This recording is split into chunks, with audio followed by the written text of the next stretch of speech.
یہ واقعہ جو اب سنانے لگا ہوں، اس واقعے پہ آج کی مجلس ختم ہو جائے گی، اس واقعے کے عینی شواہد زندہ ہے۔ جس بندے نے واقعہ سنایا یوٹیوب پہ اگر آپ کہیں گے میں آپ کو ویڈیو لنک بھی بھیج دوں گا۔ جب یہ صدام ملعون گیا عراق سے، لیکن وہاں پر چاروں طرف داعشی ٹائپ کے لوگ، دشمنان علی ٹائپ کے لوگ وہ آ گئے، بم دھماکے، شیعوں کو قتل کرنے، سارے سلسلے وہاں چلے۔ نجف سے ایک طالب علم نکلا بہیئۃ متنکرہ، ایسی کنڈیشن میں کوئی پہچانے نہیں، ظاہر اس زمانے میں عمامہ وقبہ کے ساتھ نکلنا بڑا عذاب تھا، تو اس نے اپنے عمامہ عبا وغیرہ تھیلی میں ڈالا، گاڑی میں بیٹھا، کیا وہاں پہ بولتے ہیں 17 سیٹر جو ہوتی ہے، اور روانہ ہو گیا۔ راستے میں کل ایک جگہ پر ایک لڑکا ہمارے ساتھ آ کر بیٹھا، جس نے اپنی بھویں لیڈیز کی طرح بنائی ہوئی تھی، گلے میں ایک موٹی سی چین تھی، جینز کی اسکن ٹائٹ پینٹ پہنی ہوئی تھی، اور وداؤٹ سلیوز اس نے شرٹ پہنی ہوئی تھی، کلین شیو بندہ، عجیب و غریب حالت اس کی۔ تو کہہ رہے میں نے اس کو دیکھ کے جو ہے اگنور کر دیا، اس سے کوئی بات نہیں کی، منہ دوسری طرف کر لی، گاڑی چلنے لگی۔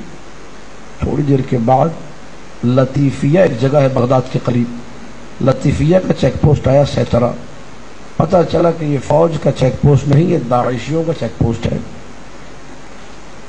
سب کو اتار رہے وہاں پر۔ بڑی سی ایک تصویر جو آپ لوگوں نے دیکھی ہوگی عراق میں، جو امیر المومنین کی شریح کی تصویر ہے، ہر ایک سے کہہ رہے کہ علی کو گالی دو، اس تصویر پر نعوذ باللہ تھوکو تو تمہیں جانے دیں گے، ورنہ تو مار دیں گے۔ یہ طالب علم نجف کا طالب علم بھی موجود ہے، زندہ ہے، آپ اس سے رابطہ کر کے سارے ریکارڈ حاصل کر سکتے ہیں، وہ بندہ بھی زندہ ہے جو لڑکا ساتھ میں تھا۔ طالب علم کہتا ہے ہم لوگ سب اترے، تو اس لڑکے نے جسے میں انتہائی برا سمجھ رہا تھا، انتہائی واہیات سمجھ رہا تھا، اس نے کہا شیخنا مسئلہ شرعی کیا ہے، ہم نے کیا کرنا ہے؟ شیخنا حکم شرعی کیا ہے؟ یہ کہہ رہے ہیں کہ اس تصویر کو تھوکو، علی کو گالی تو جان چھڑاؤ جاؤ۔ کیا کروں میں؟ حکم شرعی، شارع مقدس کا حکم کیا ہے، شریعت کیا کہتی ہے؟ نجف کے طالب علم نے کہا کہ دیکھو مولا علی نے حدیث میں ارشاد فرمایا کہ مجھ سے کبھی بیزاری کا اظہار نہ کرنا، اگر تمہیں گالی دینے کو کہا جائے اپنی جان بچانی ہو، گالی دے کے جان چھڑا لینا، یہ حدیث معصوم ہے، تو لہذا میں بھی اپنی جان چھڑاؤں گا، گالی دینے کو کہہ رہے دے دو۔ اور یہ شبیہ کی تصویر جو ہے پتہ نہیں کس نے بنائی ہے، اس کی کوئی حقیقت نہیں ہے، کوئی اصل نہیں ہے، کوئی اساس نہیں ہے، ہم مولویوں کی باتیں ایسی ہی ہوتی ہیں، تو لہذا کوئی مسئلہ نہیں ہے، تم کچھ اور سمجھ کے تھوک دو، جان بچاؤ، جان بچانا زیادہ قیمتی ہے۔ اس نے کہا اچھا آپ یہی کریں گے؟ کہا ہاں میں یہی کروں گا۔ اس نے اپنا والیٹ نکالا، اپنا موبائل نکالا، اپنی ساری چیزیں نکالی، کہا یہ امانت ہے، بغداد میں فلاں جگہ پہنچا دینا۔ میں نے کہا کیا مطلب، تم یہ کام نہیں کر؟ اس نے کہا میں مر جاؤں میں اس تصویر پہ نہیں تھوک سکتا۔ یہ ہے عشق علی ابن ابی طالب، میں مر جاؤں میں گالی نہیں دے سکتا۔ کہہ رہے میں دیکھ رہا تھا، وہ آگے گئے، انہوں نے کہا گالی دو اور چھوکو۔ اس نے کہا گالی فلاں فلاں فلاں کو ہے، تمہارے اوپر لعنت ہے، تم سارے حرام زادے ہو، علی کے دشمن ہو۔ 4-5 انہوں نے فائر کیے، وہیں پہ گرا، اور کہہ رہے میں 1 ہفتے تک سکتے کے عالم میں رہا۔ وہ نوجوان جسے میں برا سمجھ رہا تھا، اس کی محبت کیا اور میں کہاں کھڑا ہوں۔ کہہ رہے کہ 1 ہفتے بعد جب میرے حواس تھوڑے بہتر ہوئے تو میں بغداد کے اس ایریے میں گیا جہاں پر جو ہے اس نے ایڈریس دیا تھا کہ میری فیملی موجود ہے، یہ میرا والیٹ، یہ پیسے، یہ شناختی کارڈ، یہ ساری چیز وہاں پہنچا دینا۔ کہہ رہے وہاں اس گلی میں جب میں پہنچا تو ایک بچی چھوٹی سی گلی میں کھیل رہی تھی۔ میں نے اس سے کہا کہ یہ تصویر ہے، کہاں ہے گھر؟ اس نے کہا یہ میرے بابا ہے، ابھی میں بلا کے لاتی ہوں۔ میں سمجھا یہ بچی دیوانی ہو گئی ہے، موت کی خبر مل گئی ہوگی، کیا ہوا ہوگا، میں انتظار کرنے لگا۔ اچانک ہی دیکھا وہی شخص جسے میرے سامنے گولیاں ماری گئی تھی، وہ ایک بیساکھی کے ساتھ باہر آ رہا ہے۔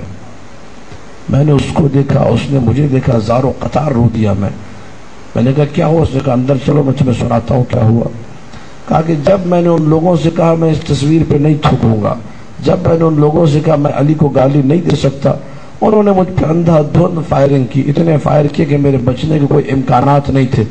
جیسے ہی فائر ہوئے تمہیں دکھائی دیا ہوگا کہ خون نکل رہا ہے، تمہیں دکھائی دیا ہوگا کہ بدن کے ٹکڑے ٹکڑے ہو رہے ہیں، تمہیں دکھائی دیا ہوگا کہ میں زمین پر گر گیا، لیکن خدا کی قسم جب گولی لگی میں سیدھا علی کی باہوں میں چلا گیا۔ اللہ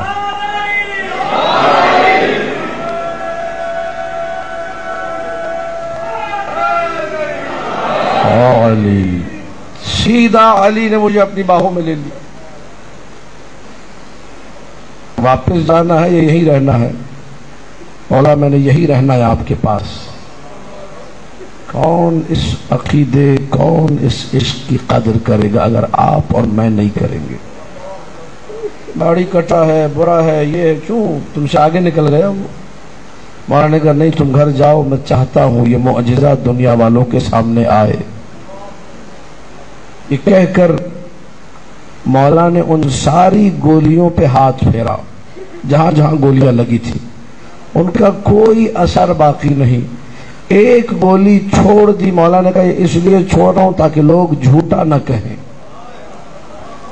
کہہ رہے جب میری آنکھ کھلی میں بغداد کے کسی ہاسپٹل میں تھا، مجھے نہیں معلوم کیا ہوا، اس گولی کا اثر ہے، اسی کی وجہ سے بیساکھی سے ابھی چل رہا ہوں۔ علی نے زندگی واپس لوٹا دی۔ یہ عشق، یہ عقیدہ، اس کی قدر کیجئے۔ یہ ہمارے ماتوی نوجوان، یہ سنگتوں کے نوجوان، یہ روئے زمین پر انمول ترین لوگ ہیں، قیمتی ترین لوگ ہیں۔ گھنٹوں گھنٹوں ماتم کرتے ہیں حسین بن علی کا۔ مجھ جیسے مولوی سے تو 5 منٹ نہیں کھڑا ہوا جاتا۔ کتنا بدماش ہے مولوی جس کو شرم نہیں آتی، وہ کہتا ہے جی یہ نشہ کر کے ماتم کرتے، تم کرو نشہ، ماتم کرو، میں دیکھتا ہوں۔ تضحیک، مذاق اڑانا۔ سید الشہداء کے ماتم بات کرنے میں احتیاط کرو۔ اگر کسی نے حرام کام کیا بھی ہے، ماتم میں نشہ کیا بھی ہے، تو لاکھوں جو پاک و پاکیزہ لوگ ماتم کر رہے ہیں، تمہیں وہ دکھائی نہیں دے رہے، 4 بے وقوف دکھائی دے رہے، اس کو منبر پہ پیش کرنے کی ضرورت کیا ہے؟ علی و اولاد علی کا عشق ہے جو انسان کو رفعت عطا کرتا ہے، جو انسان کو بلندی عطا کرتا ہے۔